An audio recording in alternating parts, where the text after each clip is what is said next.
Jon and Jim were raised believing they were fraternal twins, only to discover the reality of their birth lay just 2 blocks away from their childhood home. The notion seemed unquestionable to them, ingrained with absolute certainty. However, it would take decades for a startling truth to emerge, shining a spotlight on a well-regarded institution. But before we continue, smash the like button, subscribe, and ring the bell so you never miss our upcoming stories. Hailing from Cincinnati, Ohio, Jon and Jim Lambert were the sole offspring of Sue and Olsen. In their early years, they were inseparable, forming a tight-knit bond typical of twins. Both shared a deep love for movies, unaware that their lives would soon mirror the plotlines of a cinematic tale in the months to come. As they commenced schooling, Jon and Jim faced relentless teasing from their peers, who insisted they couldn't be twins since they didn't resemble each other. Despite the taunts, the brothers remained resolute. Their shared birthdays solidified their bond, leaving no doubt in their minds about their twin status. No amount of teasing could shake their unwavering belief in their twinship. As the brothers matured and ventured into college life, a shift occurred. While maintaining their closeness, they developed distinct circles of friends. Their groups often mingled, prompting the familiar inquiries about their twin status. Jim, in particular, grew weary of the ongoing questioning.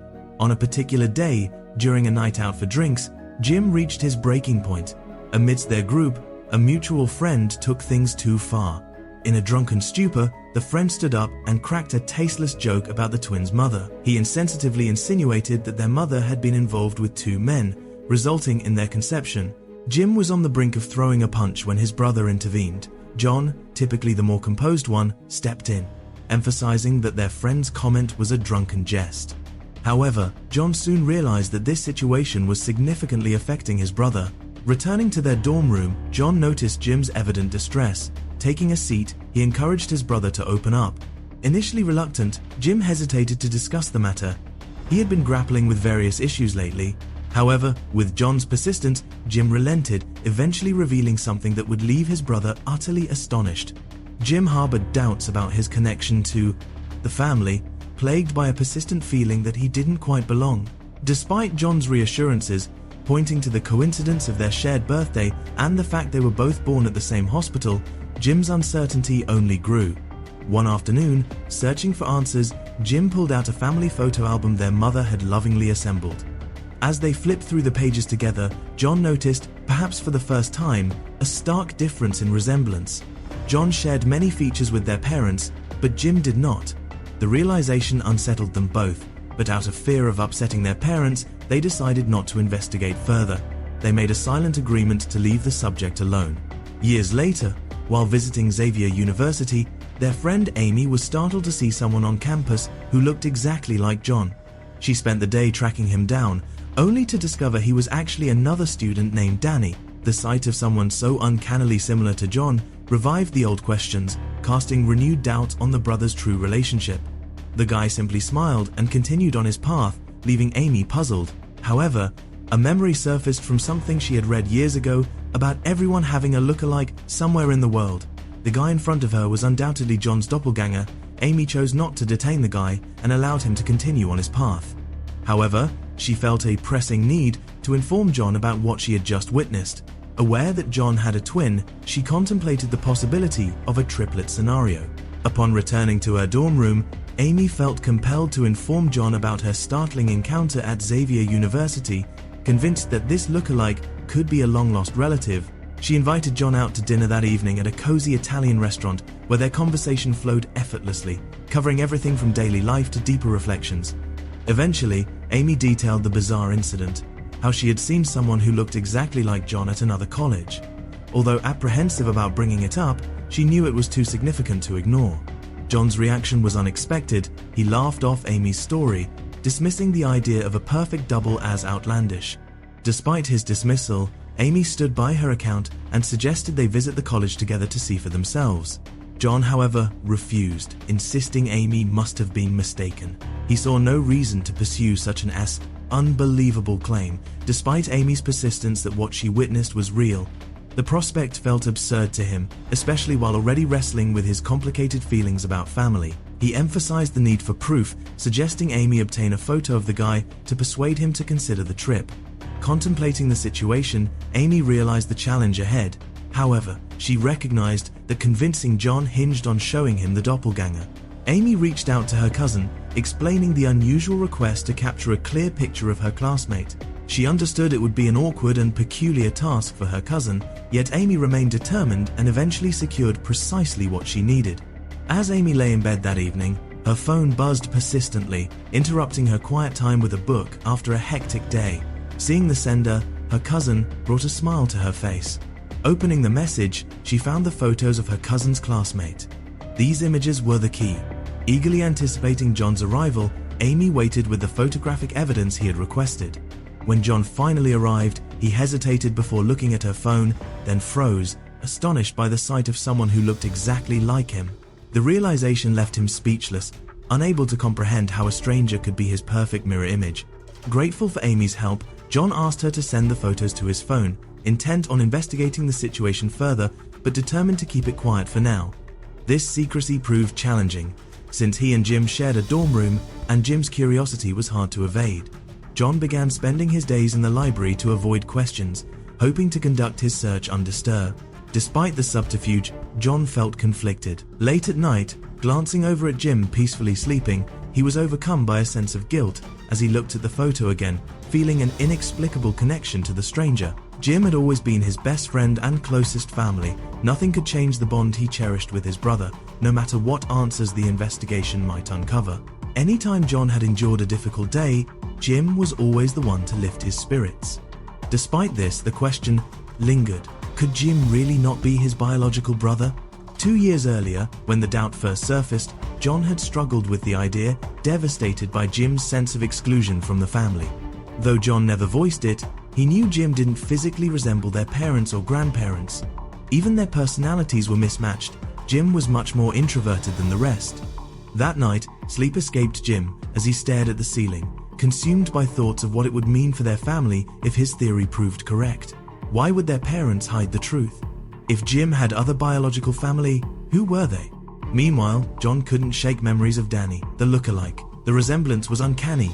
Eyes, hair, even their noses nearly identical. It dredged up childhood memories about Jim's prominent nose compared to Jon's own. Exploring such ideas made Jon feel like he was betraying his brother. Jim had always been Jon's confidant. They shared every secret and important moment. As Jon glanced at his sleeping brother, he hoped Danny's likeness was just coincidence. Still, the urge to talk about his worries overwhelmed him, and he picked up his phone to message Amy, seeking support and advice. Jon sent a text to Amy. He couldn't sleep, weighed down by confusion and guilt. When her reply came quickly, asking if he was okay, he was grateful to have someone who truly understood him. He reassured her that he was fine, but admitted he was confused about what everything meant. Amy's comforting words encouraged him to be patient and dig deeper, suggesting that things might not be as bad as they seemed. Jon desperately hoped she was right, longing for reassurance as he grappled with the uncertainty and emotional turmoil surrounding the mystery of Danny and his bond with Jim. He thanked Amy for her support, comforted by her friendship.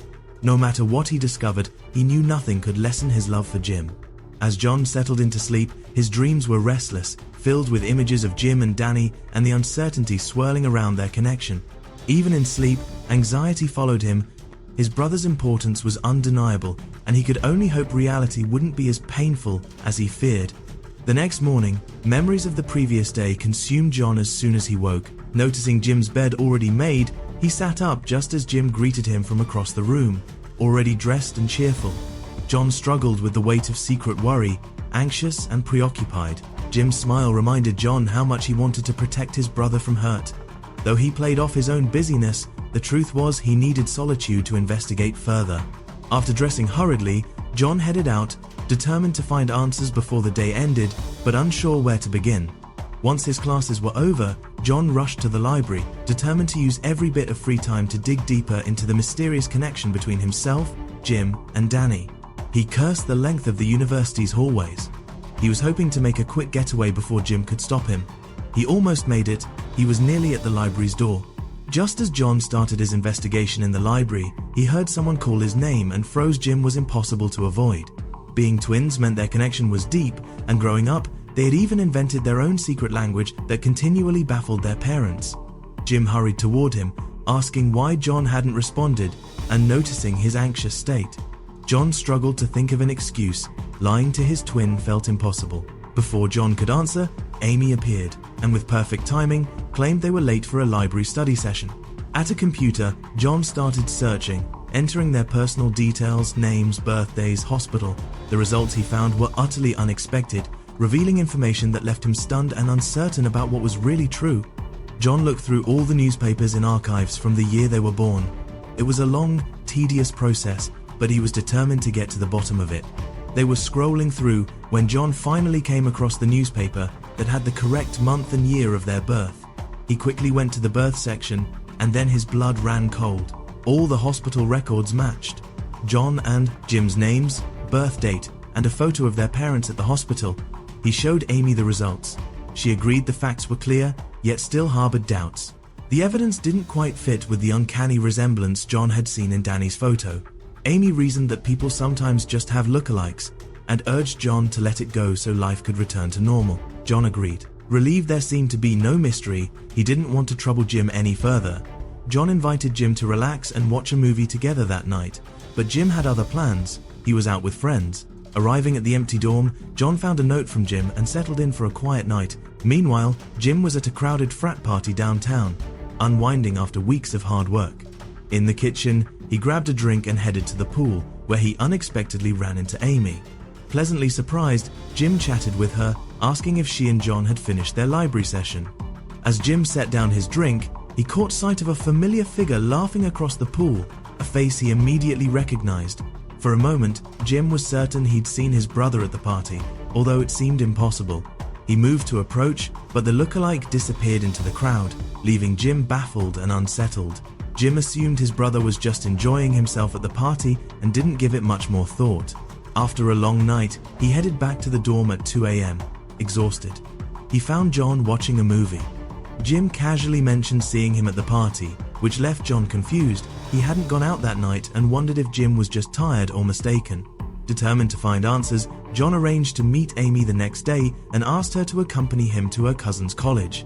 Eager and anxious, Jon searched the campus for the mysterious lookalike, but their efforts seemed fruitless. Just as they were about to give up, Amy spotted the young man sitting alone on the grass, engrossed in a textbook. Approaching quietly, Jon felt a strange sense of familiarity as the man finally looked up and met his gaze. In a silent, overwhelming moment, Danny stood and hugged Jon as if recognizing a lifelong connection.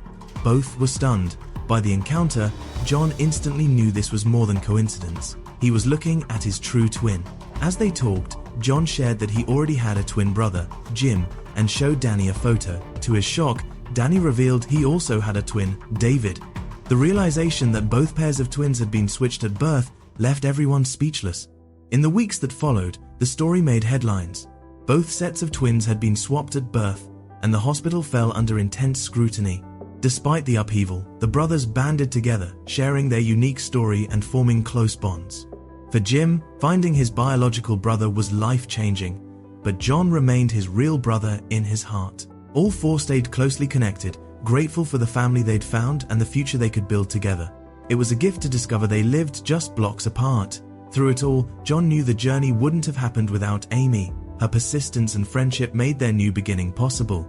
Thank you so much for watching. If you enjoyed the video, please don't forget to leave a like, subscribe and ring the bell so you never miss amazing tales like this one.